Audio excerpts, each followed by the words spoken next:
Bismillahirrahmanirrahim. Dzarni wa man khalaqtu wahidan wa ja'altu lahu malam mamduda wa banina syuhuda. Mun kula terangaken mulai dzarni wa man khalaqtu wahidan. Niki kula terangaken dados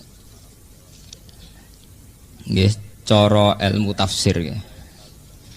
Wonten kaidah nggih, wonten kaidah baku teng ilmu tafsir niku al ibratu bi umumil lafzi la bi khususis sabab. Nggih, al ibratu bi umumil lafzi la bi khususis sabab. Bahwa yang kita ambil saking kesimpulan Quran itu adalah keumuman lafaz. Bukan khusus sebabnya pas ayat niku turun. Terus misalnya kados Nabi ketika dijak kompromi ibadah menyangkut ideologi atau akidah, nate tiang-tiang kafir Quraisy niku rak tiang-tiang terhormat. Teng pundi mawon nak tiang terhormat niku purun kompromi. Ngene lho Mat. Wong kowe ku cek sanak cek keluarga, tapi kowe duwe ideologi di akidah sing berbeda, yaiku kowe nyembah pangeran sing jaremu Allah. Kita nyembah berhala. Yang ini Mat timbang saling menghujat mbek sanak rapik, aku tak nyembah pangeran 6 setahun, ki nyembah pangeranku setahun. Jadi saling menghormati. Iki ya mlebu gereja, ya tak mlebu masjid gentenan, ngono kok repot.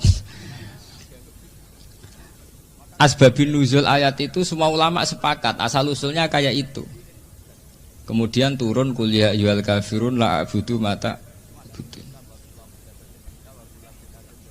Lah, yang dapat disimpulkan menyangkut akidah, Nabi tetap buatan kompromi. Nabi ya tidak mau nuruti permohonan mereka bahwa Nabi harus nyembah berhala setahun.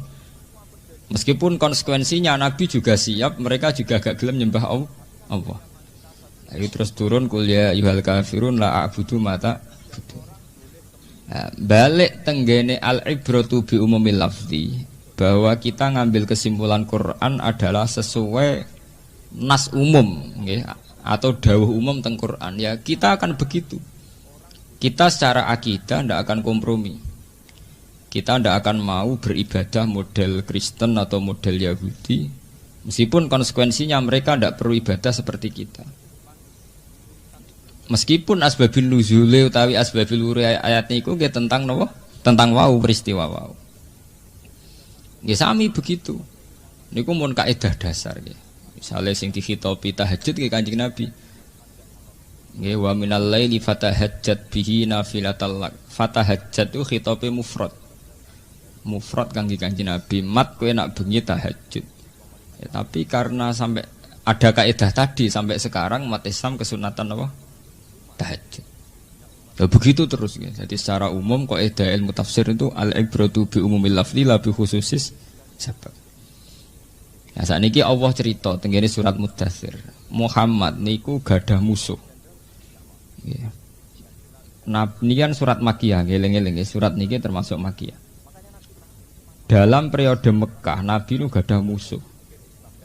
Yang kalau dibanding beliau itu sangat tidak banding, secara kasta sosial maupun strata ekonomi, dari sisi manapun itu tidak banding. Nabi itu yang melarat. Ya anake wong soleh tapi ra anake tokoh. Jadi anake tiyang soleh nderek suku Quraisy tapi yang tidak pegang kendali, nggih. Tinderek suku Quraisy tapi yang tidak pegang napa? Kendali. Jadi Sayyid Abdullah Abu Thalib itu tidak termasuk orang yang terhormat dalam dari Nadwa. Artinya cara sakniki tidak pegang otoritas politik. Jadi yang tidak pegang otoritas tentang Mekah Madinah. Jadi beliau itu keluarga besar tapi tidak yang pegang apa? Otoritas. Wis ngoten Nabi nasibe mulai alit teng kandungan pun ditinggal abahe. Terus setelah 6 bulan ibuke wafat, terus buruh. Nah, cara sakniki nderek Ibnu Abi Kapsah, terus nderek tiyang hanya sekedar untuk makan. Sehingga ketika Nabi mendakwahkan diri sebagai Nabi, terus musuhan mbek tiyang sing waja'altu lahu malam mamduda banina napa syuhuda wa mahattu lahu tamhida. Musuhan mbek tiyang yang secara finansial itu kuat, secara pasukan kekeluargaan juga napa kuat. Lah karena ndak banding ini kata Allah zarni waman khalaqtu wahida. Mat iku ora usah tanggapi. Musom sing gak sebanding mbek kowe ora usah tanggapi. Iku urusanku. Maksudnya zarni waman khalaqtu napa? Wahida. Cara bahasa Jawa iku ora level mat, ora urusan, iku urusanku. Mergo cara sejarah ki mboten banding. Nggih, mergo sitok kere. Musa wong sugih di pengaruh. Kadang tiang sugih kan gak dipengaruh, iku sugih di pengaruh. Kanjeng Nabi latihan dadi nabi wis melarat gak di napa? Pengaruh. Sehingga kalian Allah dihibur dzarni wa man khalaqtu wahida wa ja'altu lahu malam mamduda. Nah, terus kelebihane musuh-musuh Nabi niku tesih gada kelebihan di luar niku. Gini ku orang-orang terpelajar. Jadi Mekah ini ngaten kula cerita geografi Mekah. Mekah niku semenjak Nabi Ibrahim niku dibuka. Gini ku lewat Ismail ya. Lewat Ismail niku Mekah dibuka. Terus Nabi Ibrahim tiang Palestina. Kemudian dapat wahyu. Intine wahyu niku kan manggen tenggene budi Mekah. Ini sing disebut Robbi inni askantu min dzurriyyati biwadin ghairi dzar'in 'inda baitikal haram. Nabi Ibrahim secara realistis niku sadar Mekah itu tidak tempat yang pas. Karena nggih tandus. Karena Mekah niku tandus, Nabi Ibrahim donga kalian Allah supaya Mekah itu menarik. Menarik secara ekonomi. Sehingga karena menarik itu cara sakniki dadi kota wisata, jadi lintasan perdagangan. Jadi Mekah ini enggak ada yang diekspor ya. Mestinya Mekah itu hanya importir. Karena negara tandus butuhnya ada makanan, ada pakaian. Mekah pengen ekspor wong tandus. Nah, tapi kersane pengiran Mekah adalah daya tarik. Wong waras sampai wong edan itu seneng kaji. Umroh ngoten, mulai kiai sing serbanan sampai artis sing blodor ki seneng napa? Umroh. Muslim pro udah di tren. Ngoten. Ka'bah nggih ngoten, mulai riyen tiyang soleh sampai Abraha niku nggih tertarik mbek napa? Ka'bah. Raja Abraha iku kepengin mindah Ka'bah. Ya mergo Ka'bah menarik, iki nak tak pindah ning daerahku dadi dhuwit. Dadi mulai riyen kasusé Ka'bah kasus dhuwit. Sampai saiki dibisnisno macam-macam. Wong bisnis umroh haji ya mergo napa? Dhuwit. Mulai riyen Abraha itu mau pindah Ka'bah mergo dianggap potensi napa? Duit, potensi ekonomi. Di Ka'bah mulai riyen nu nasibe nu sial. Lho nggih tenan niku kula cerita setare. Sampai ketika Nabi Ismail, Nabi Ibrahim pertama latihan dadi nabi teng Mekah. Pas latihan dadi nabi niku proyek pertama napa? Antahira baitiya litaifina wal akifina war rukais. Jahim Ka'bah iku singkirno, berhala-berhala pinggire Ka'bah singkir. Mergo wong kafir iku nggih berhala, nek arane pinggire Ka'bah gak marem.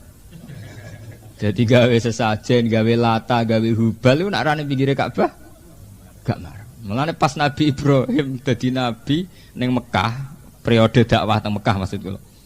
Niku rapot pertama, proyek pertama kan napa? Antahira baitalito. Sampeyan delok teng tafsir-tafsir, minal ausan, mergo ning kono disekelilingi bro. Jadi tekan wong nakal tertarik nggih mriku. Kedua, pertama Nabi Muhammad dadi nabi teng Mekah. 12 tahun ngantos 13 tahun teng Mekah niku ngilangno berhala king Ka'bah ora berhasil. Kok Abu Jahal senengane ya salat pinggire Ka'bah. Ya ning pinggire berhala-berhala niku. Abu Lahab wis seneng wiridan teng pinggire napa? Berhala. Mana Nabi dendam, cek dendam. Piye ngilangno berhala kok pinggire Ka'bah? Beliau tidak punya otoritas politik, wong keok.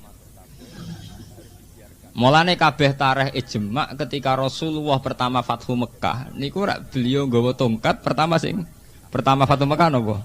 PR Nabi ngrubono berhala halal Ka'bah. Nggih mboten tentang tarikh-tarikh Nabi pertama Fathu Mekah rak ngrubono berhala halal Ka'bah. Kok mulai dhisik nasibe Ka'bah ku sial. Delalah wong kafir-kafir tekan nggih berhala ku seneng ae pikire napa? Ka'bah. Mulane teng tarikh-tarikh Nabi Fathu Mekah pertama ngrubono napa? Berhala. Ambek ngendikan kul ja'al haqqu wa zahaqal napa? Batil. Lha nu nganti sakniki ngene bolak-balik al-ibratu bi umumil lafzi la bi khususis sabab. Bahwa ibarat dalam napa dalam satu peristiwa itu mboten penting. Sementing umumul lafzi, nasnya lafaz. Jadi akhirnya sampai saat ini kita mestinya tetap kena khitab antohiro baiti alitaifin wal akifin warukais. Jenenge Ka'bah kudune spesial, sesuatu yang spesial diperuntukkan bagi mereka yang ingin sujud, ingin iktikaf. Bukan sesuatu yang bisa dikomersialkan, bisa dibuat kemusrikan. Nah, saya sampean takokno sing kaji-kaji umroh. Ngambung Hajar Aswad itu butuh biaya. Sampeyan nyewa Madura loro wong sarjana-sarjana iku dikawal iso ngambung Hajar Aswad bayar sakmene iku siap dikawal. Mergo nek ora iso kaya rebutan. Ngambung Hajar Aswad e napa? Dimaklarno dicaloni jane. Sese Zam-Zam barang ngoten semua. Tapi itu sejarah lama sekali, tua sekali. Ka'bah dikomersialkan itu tua sekali. Sangat tua. Liyane Ka'bah nggih ngoten, nasibe Quran, nasibe ulama, nasibe ilmu agama nggih dikomersialno. Itu sudah sunnatullah, orang tidak bisa ngelawan. Sebab itu Quran mulai awal sampai akhir dia sering ngekei warning, ngekei peringatan dia sampai yastaruna bi ayati samanan apa? Qalila. Jangan sampai menjual ayat-ayatku dengan harga yang murah. Nggih delok wae pilkada dialil tabrak-tabrakan. Kabeh ya kiai, kabeh duwe dalil. Apa hubungane calon bupati mbek dalil? Tapi wae pilkada ya dalil ngalor ngidul. Wis nasibe Quran mbek Ka'bah nggih mirip. Dadi nggih. Ya zaman kiai kampung ora mesti apal hadis al-hajjul mabrur la salahu jazaa'un ilal jannah. Nak bereki apal dikene baliho. Dikene baliho kuwedi al-hajjul mabrur la salahu jazaa'un apa? Ilal jannah.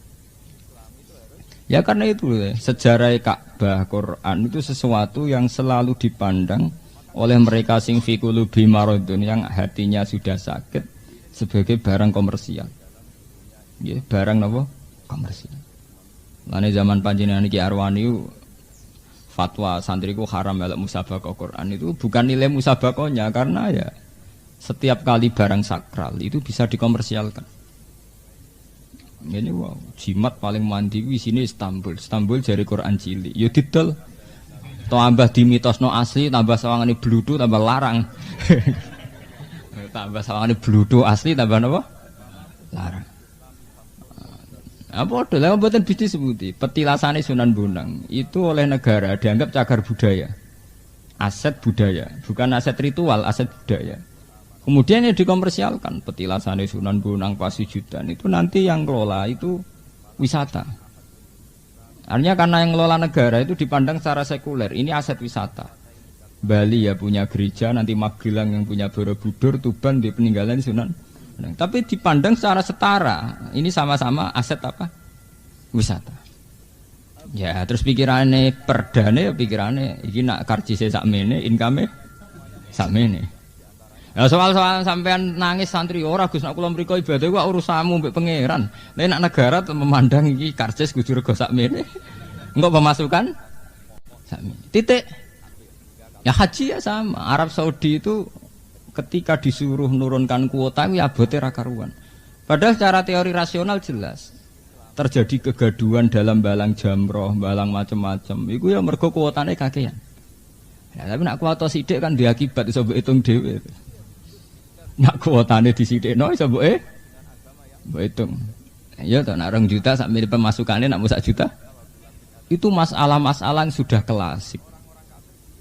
Mulane sampean dadi wong kudu pinter-pinteran ikhlas. Hanya yang menyelamatkan dunia itu hanya satu ikhlas. Nek ora ono ikhlas wis tutup dunia. Tapi takrife ikhlas iku aja kaya wong-wong. Takrife ikhlas ikhlasul amal lillah. Nek iso ono amale lagi diikhlasno, ora kok ora ono amale ikhlas iku. Jadi kowe nek sing ngamal lagi napa? Diikhlasno. Misale kula sedekah ora ikhlas. Ora lumayan sedekah ora ikhlas timbang ra sedekah blas malah ra iso ikhlas blas. Wong syarat ikhlas sedekah sik lagi diikhlasno. Tarife ikhlas itu ngikhlasno amal. Dan ora ana amale mbok ikhlasno napane. Pun kalau balik teng cerita niki tadi. Allah itu punya tradisi begitu ya. Jadi bahasa dzarni itu tradisinya Allah dalam menghadapi musuh-musuh Muhammad sing dianggap gak banding. Jadi ayat niki sami kalian tenggene surat liyane dzarni wal mukadzibina ulin na'mati wa mahilhum qalila. Orang-orang sing kowe ra banding Muhammad iku urusanku. Ya termasuk ketika Nabi ngadepi tenggene perang Badar, perang Uhud, perang Khandaq. Ketika Nabi musuhe luweh akeh berlipat-lipat, misalnya Nabi namung 3.000 musuhe 11.000. Niku Allah nggih selalu ngendikan iku urusanku Muhammad. Kewajiban syariat perang-perang. Tapi soal teknis menang itu aku. Sampai wa ma romaita idz romaita walakinna Allaha roma. Hakikate kowe iku ora tau perang. Ora tau iso malang panah. Wong panah ya Mas ceketek. Panah sahabat itu panah wong kere-kere. Musuh senjatane wong kafir canggih. Umpama Roma Muhammad tenan ya kalah. Mulane wa ma romaita idz romaita walakinna Allaha Roma. Sing mari menang ora panam, sing ora mutu iku. Sing mari menang ya pengiran. Iku wis dadi sunnatullah. Lah sunnatullah begini itu pada ulama tertentu kados Abdul Hasan As-Sadali, Abu Yazid Al-Bustami, ulama-ulama dulu itu tertanam betul. Tertanam bahwa setiap punya musuh itu kontrak komitmen itu kepada Allah. Dan betul-betul kepada Allah, iktimat ala Allah, betul-betul hanya bersandar pada Allah. Lah kita ning zaman modern dadi kiai, dadi mujahid, dadi mubaligh itu sudah terlalu rasional. Wong musuhe rasional ke rasional, akhirnya kita mesti kalah karena kita tidak akan menang dari segi rasional. Lho nggih to nggih. Misale sampean kiai ning desa rata-rata kiai melarat. Wis melarat klunak-klunuk sing seneng kiai wong supek-supek tok. Timbang anake nang omah ngrameni mbok wis kono melok ngaji ning langgar sampe ning omah mbok niat ngaji mbok ora pokoke butuhe ra ning ora ning. Ngono ngaji mbok teleteni 3 tahun baru iku kerja ning kota ya silang asare ngaji ya napa? Hilang. Engko sing wis wong sugih seneng kiai ora milih kiai tanggane mergo isin kenal kiai desa, milih kiai sing luwih gedhe kan akeh. Dadi kiai ku lara kabeh. Sing seneng asli wong desa pas-pasan, ya anake kon ngaji mergo timbang ning omah ngrameni. Sing seneng kiai wong sugih, ndekne mau milih kiai tanggane, wong iso kiai sing luwih gedhe. Iya toh, misalnya wong desa tanggam jenis seneng kiai, duwe mobil 3, kira-kira diswani kowe apa kiai-kiai nduk? Kira-kira mesti kiai nduk toh. Mergo dekne lha apa iso kenal kiai gedhe kok kenal kiai cilik. Padahal sakjane sing perlu santunan sing cilik. Artinya apa? Saat seorang ulama atau kiai tidak sangat dekat dengan Allah, itu akan tersiksa, sangat-sangat tersiksa. Ngadepi musuh ya bingung, ngadepi tanggung jawabnya ya bingung karena kita tidak punya siapa-siapa. Kita hanya punya Allah. Ya akhirnya uring-uringan. Ya mulane ciri utama kiai rong tok makom a'la iki uring-uringan. Ya karena itu tadi dia akan sering kecewa.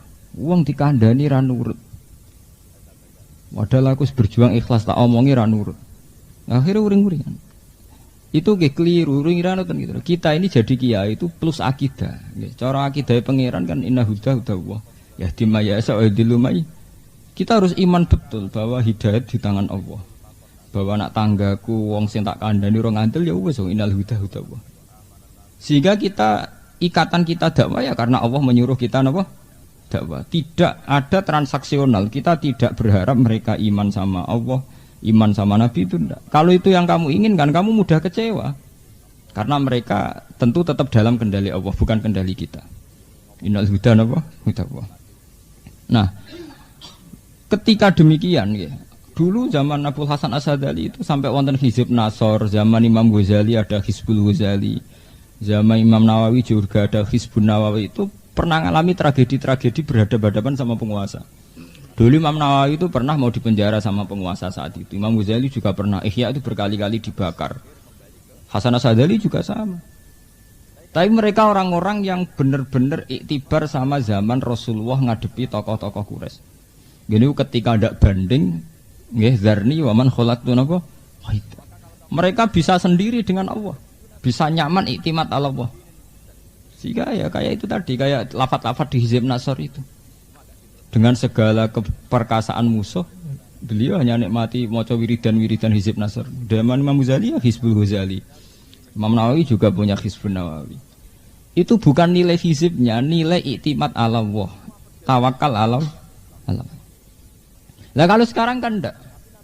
Kita ini ngadepi musuh sing tidak religius, kita sendiri terlibat, ikut tertarik tidak religius. Niku sing akhirnya tauhid kita juga tercerabut. Misalnya sampean di musuh wong sugih, piye carane ngalahno wong sugih? Nah, aku kudu kancaran wong sugih, berarti kan keiktimat ke makhluk. Piye supaya ngalahno partai agama enggak? Dia partai kiai, tapi kok enak jadi partai ya ndak beda jauh, gaya bangane cuma beda sithik ngono. Itu masalah-masalah klasik. Ya itu tadi kita memang harus selalu iktimat ala Allah. Ini penting kalau aturaken teng mriki karena saat kita pakai teori rasional, pakai akal, iku kowe kalah. Mergo semenjak dulu mulai Nabi Ibrahim sampai Nabi Muhammad gak ada nabi yang menang ning musuh mergo nganggo teori akal iki mboten. Semulai riyen itarsalna alihim riha wa junudalam taruha maromaita idromaita walakin nawah selalu melibatkan kekuatan alam, kekuatan Tuhan. Karena hitung-hitungan akal mesti kalah. Wong jumlahe musuh ya ora banding. Jumlah pengaruh nggih mboten banding. Paham nggih? Mulane Kanjeng Nabi dihitopi dzarni waman khalaqtu wahida wa ja'altu lahu malam mamduda. Musuhmu iku duwe dhuwit sing akeh malam mamduda. Wa bani nasuda duwe pengaruh ning anak-anak sing kuat-kuat. Wa mahattu lahu tamhida. Dia hartanya meluas kemana-mana. Ini kalau peringatakan tentang jamaah mriki ya, bahwa apa yang kita alami sekarang ya, misalnya sampean di perasaan wong Islamu tertindas, kaum santri tertindas. Perasaan itu normal. Sebagai kita mencintai umat Islam, perasaan itu normal sekali. Tapi kamu jangan pernah berpikir bahwa Islam kalah. Islam tidak pernah kalah. Yang kalah itu perasaan jenengan. Misalnya begini sekarang. Islam zaman Pak Karno ya. Ketika Pak Karno bikin Nasakom, perasaan kita ini kayak dilecehkan karena Pak Karno mengakui komunisme, mengakui paham napa? Komunis. Ketika era Pak Harto wong Islam perasaane kalah, mergo jare sing jabat Murdani Sudomo. Mau ketika era Megawati jare PDI ora partai santri. Mau ketika era Habibie, kalau merasa kalah ya kalah terus. Tapi yang dikatakan Islam indawa adalah banyaknya orang sholat, banyaknya orang sujud. Padahal kalau melihat trennya orang sholat saiki bisa ganti kata saniki. Wong seneng maca Quran riyen kalian saniki kata putih. Karena saniki anak maling pitik wong ra sholat TPQ kabeh. Bapak ra iso maca Quran, anake umur 6 tahun pintere ra karuan go sekolah TPQ. Bapak ra iso salam, anake salam fase-fase. Ya akhirnya teori kemenangan sekarang perasaan umat Islam terutama Islam politikus itu mempolitisir masalah menang dan kalah. Kita dipolitisir, umat Islam tertindas karena nggak pegang cambuk kekuasaan. Umat Islam dihina karena nggak pegang otoritas kekuasaan. Itu teori mereka. Sebetulnya dalam teori Tuhan, selama kita tidak melakukan kemusyrikan, selama kita masih baik-baik saja, suka sholat, suka kebenaran, suka Quran, ya itu menang. Tapi kita akan sering pakai ukuran kemenangan tuh kalau jago kita bupati, kalau jago kita DPR. Nah, presidennya kiai ngerasa menang, bareng dilengserno ngerasa kalah. Nah, itu kan logika politik. Nah, logika Islam pas jadi presiden sholat, oh ya sholat. Pas orang presiden sholat ya menang terus, saya sholat. Ya hanya gitu saja pakai ukuran. Mergo sing darani Islam ya bunyal Islam ala khamsin syahadati alla ilaha illallah wa anna muhammadar rasulullah wa iqamis shalat wa itais. Orang-orang hadis bunyal Islam ala khamsin nasbil imam. Iku akal-akale akidah sing wis setengah politik. Tapi ning hadis ora ono. Bunyal Islam ala khamsin pokoke maca syahadat wa iqamis shalat wa itais. Gamane cara pangeran dige gampang ae. Cek partai mau apa, cek pilkada mau apa, ngerjek salat, cek zakat, cek menang. Pulau jago menang, kowe ora tau zakat, ora tau salat.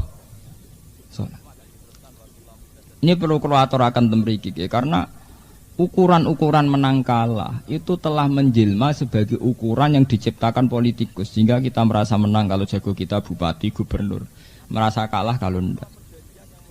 Kemenangan Islam adalah kemenangan ketika agama ini sudah mengambang, sudah kelihatan membumi cara bahasa Indonesia.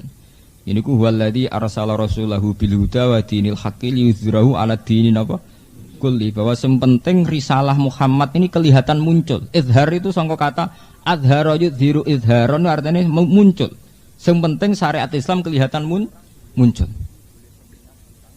Nah, mboten muncul saat ini. Teng Jakarta itu masjid ge mewah-mewah. Padahal Jakarta kurang kota maksiatnya. Ini masjid ya mewah-mewah. Tempe iki ya ribuan, mungkin jutaan. Di kampung-kampung madrasah mbok mengkas mungkin sore pirang-pirang ribuan. Wong sing klunak ngono nggo tasbih jek ribuan. Artinya jumlah wong sing ngefly ambek nggo minum iku ambek sing nggo tasbih jumlahe jek akeh sing nggo tasbih.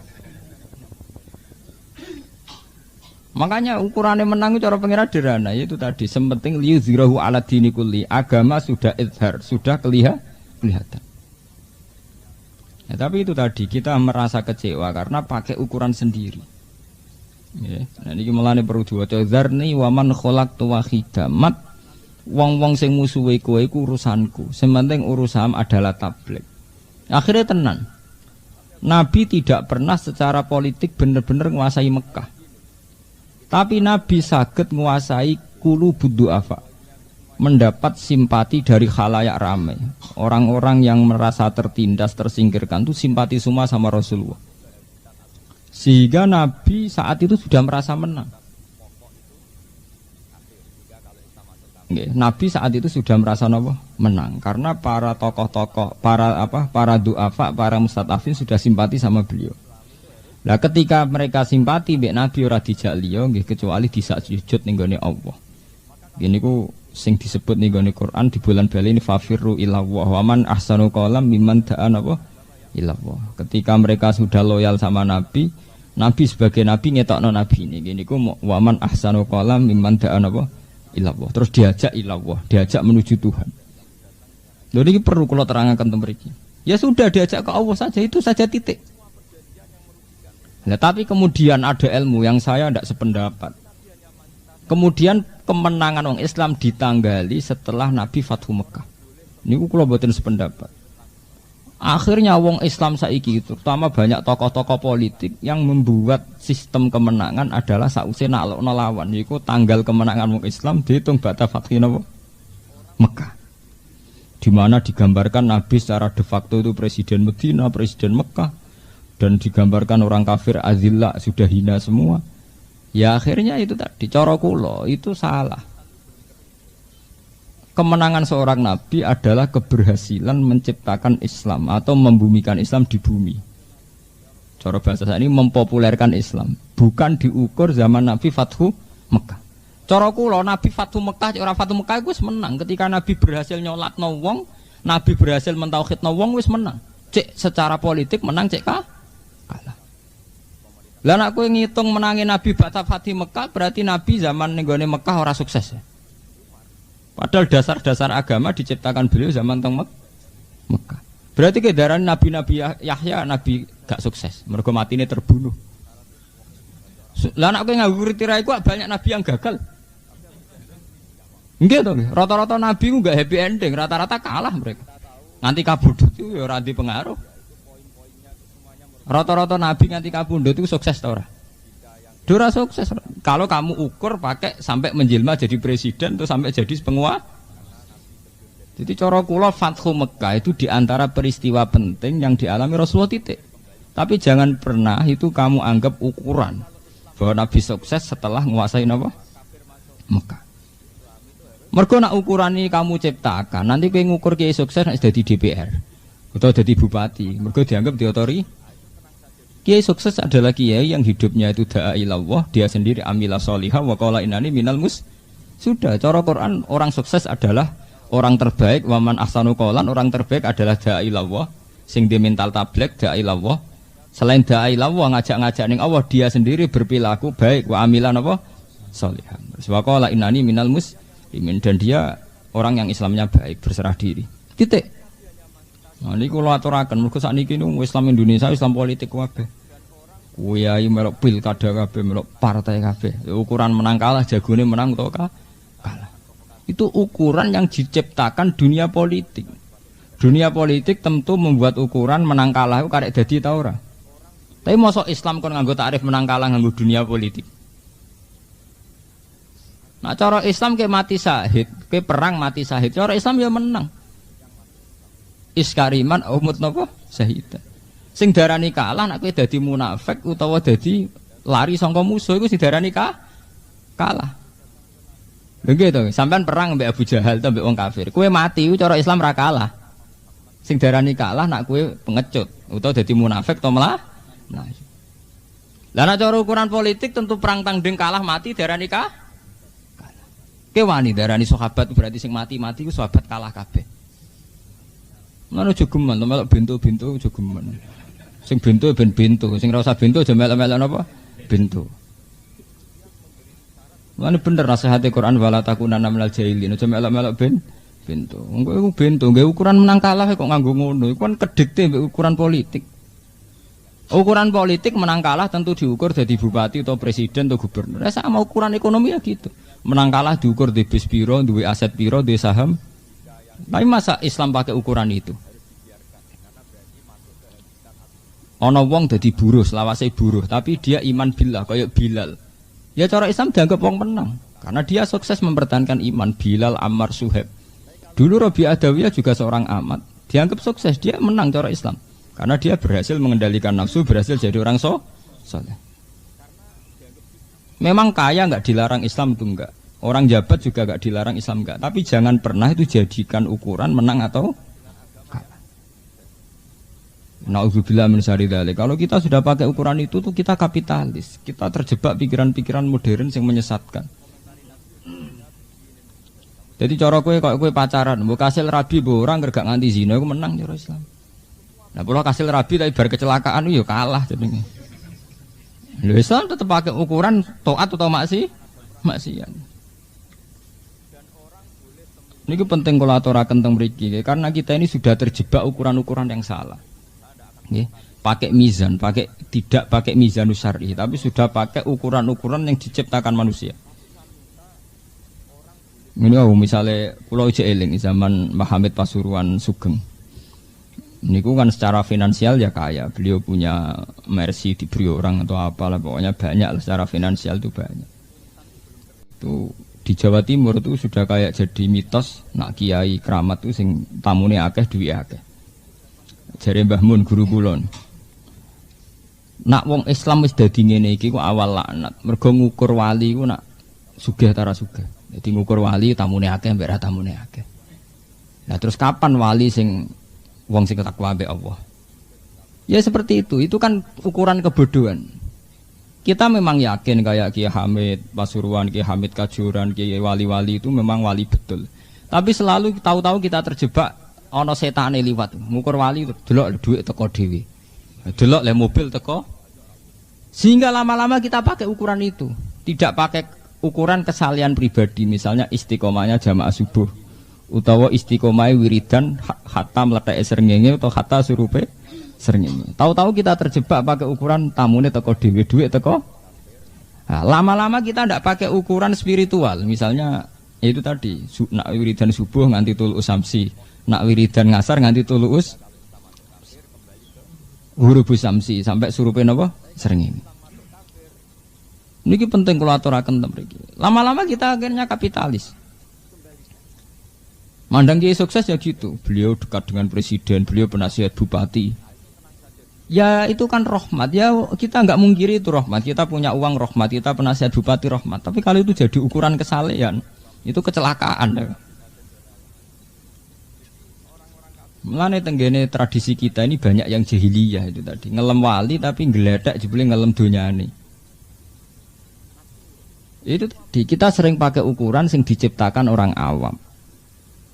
Delok le wong iku keramat dhuwit teko dhewe. Dhuwit teko dhewe cek ora colok ora penting. Cara Islam ukuran nak teko dhewe itu hukume piye? Halal apa haram? Nek dhuwite akeh wajibane piye? Zakat apa sedekah kan jelas. Cara Islam cara kula ngukure kan gampang. Bukan terus itu jadi nopo ukuran.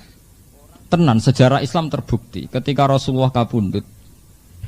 Abu Bakar Umar itu cara lahir diarani khalifah.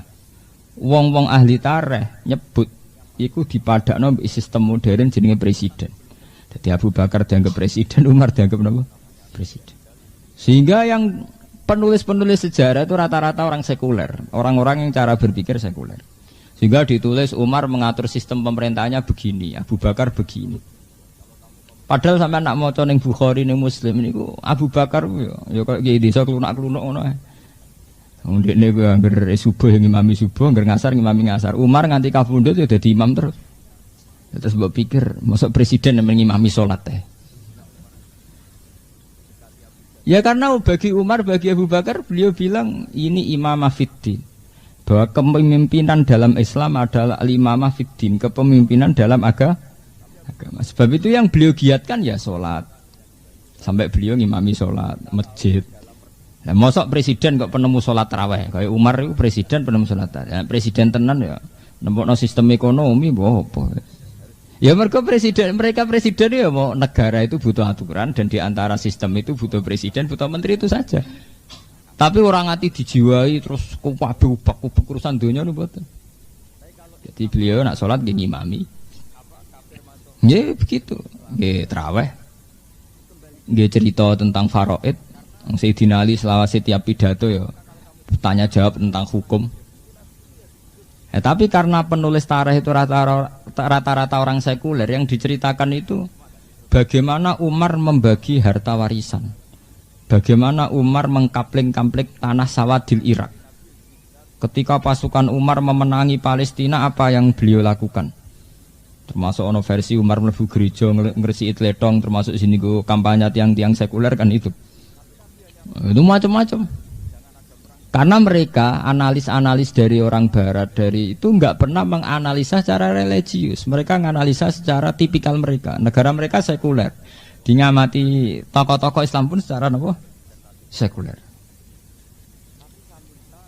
Lah ya, repotnya tarikh itu yang merasuki kita sampai sekarang bahwa Umar itu seorang presiden dengan sistem pemerintahan yang kada wa kada. Padahal sampai nak delok teng tarikh-tarikh versi Bukhari, Muslim, versi ulama-ulama itu sederhana sekali. Sederhana sekali. Bahkan Imam Ghazali itu punya riwayat, ya banyak ya ulama-ulama punya riwayat. Umar itu ambek anaknya ini nak salin kelambi. Ibnu Umar itu salin kelambi ya barang sepele, nanti kelambi anyar Pak. Tuku ning pasar ya murah. Tak kok iki kartu kelambi kon dicuk nggo ora kerja. Disukani tiang. Lah ya kok iso dikeki wong ngalah sebabe apa? Nggih, sebabe semana apa? Nak sebabe mergo anakku khalifah iku jenenge korupsi, iku dosa. Ha bojone entuk cindra apa ta takoki. Lah kowe kok ndek mas-masan iku ndi? Geng niki. Muga kira bojoku kira-kira dikeki ta ora? Nggih mboten. Ya berarti wae rakyat. Wis tak ngambek cerita-cerita ya karena beliau ya ndak presiden sing presiden mboten. Nggih biasa mawon Umar. Piyambake nak kunut niku nggih ketara nak wong alim, ketara nak wong ulama wali niku. Beliau nak kunut ya sampai tenggene muin teng Wahab. Wa yusannu ziyadatu kunuti Umar, nak kunut disunatno nambahi kunute Sayyidina Umar. Jadi Allahumma hdini fiman hadai wa afini fiman afai tak terus iku diterusno nganggo kunute Umar. Wa nakhla umayyaf juruka. Ya Allah, saya bersumpah akan menjauhi orang yang nglacuti jenengan. Ya akhirnya ini termasuk ini auzubillahi minal kufri dan semacam-macam. Artinya dari produk yang dihasilkan oleh Umar tentang doa-doa kunut, tentang perilaku-perilaku ibadah nunjukno betapa aktivitas beliau ya seputar religius. Natijanya ngoten seputar napa? Tapi kan sudah kadung disejarahkan bahwa Umar itu adalah seorang presiden sing ngamati wong kampus. Sebagian mereka berpikir sekuler. Akhirnya yang diamati itu sistemnya saja, sistem kenegaraan Umar. Padahal zaman Umar itu duka tenan, diomongno ngono duka tenan. Saya punya bukti banyak. Ketika Sayyidina Umar itu memutuskan satu sengketa, karena Umar seorang khalifah, itu disebutno hadza hukmuwah. Bahwa ini hukmuwah karena Umar adalah khalifatul Rasulillah dan Rasulullah adalah Rasulullah. Berarti yang diputuskan Umar sama dengan yang diputuskan Rasulullah. Iku Umar jawabnya. Kul hadza hukmu Umar. Katakan bahwa ini keputusan Umar. Karena keputusan Allah tidak pernah salah. Kalau Umar mungkin salah. Artinya apa kesimpulannya? Bahwa Umar ketika jabat presiden tidak pernah merasa punya otoritas tunggal bahkan untuk memutuskan konflik yang terjadi pada rakyatnya. Ya beliau bilang kalau ada masalah diputuskan. Tapi kulu hadza hukmu Umar, katakan bahwa ini keputusan Umar, yang riskan salah, yang potensi salah. Dan itu dalam tarikh berkali-kali ketika beliau mau wafat banyak keputusan yang direvisi karena salah. Karena beliau menganggap khilafah itu tidak satu otoritas yang power game, yang powerful, yang kuat, yang tidak terlawan, kan itu enggak. Beliau itu melakukan pemerintahan hanya sebatas bahwa negara atau rakyat atau dalam alam dunia ini butuh aturan, dan di antara aturan itu negara harus ada presiden, harus ada menteri. Itu beda dengan orang-orang modern menganggap presiden itu satu prestasi, satu kelebihan, sehingga ya itu tadi terus didewa-dewakan. Paham gini? Ini perlu aku aturaken teng mriki karena semenjak era politik dibuka secara luas teng Indonesia itu hampir semua partai yang menamakan partai Islam. Mulai nopo mawon. Lah ironisnya itu bukan urusan partainya. Oke lah bikin PKB, PKNU, LDII, Hizbullah sampai PBB sampai PKS. Oke lah bikin partai yang macam-macam silakan. Tapi yang saya sesali kemudian menjadi satu pemikiran masyarakat bahwa ukuran menang kalah itu saat umat Islam jabat atau tokoh Islam apa? Jabat. Sebetulnya enggak apa-apa, bikin partai juga baik, enggak apa-apa. Tapi masalahnya masyarakat itu terus ikut-ikut berpikir nah ukuran menang kalah itu saat kita jabat atau tidak. Ini yang saya protes. Sebetulnya ya karena dalam sistem modern ada politik, ya silakan ada politik. Tapi jangan kemudian sampai jadi natijah kesimpulan ukuran menang kalah.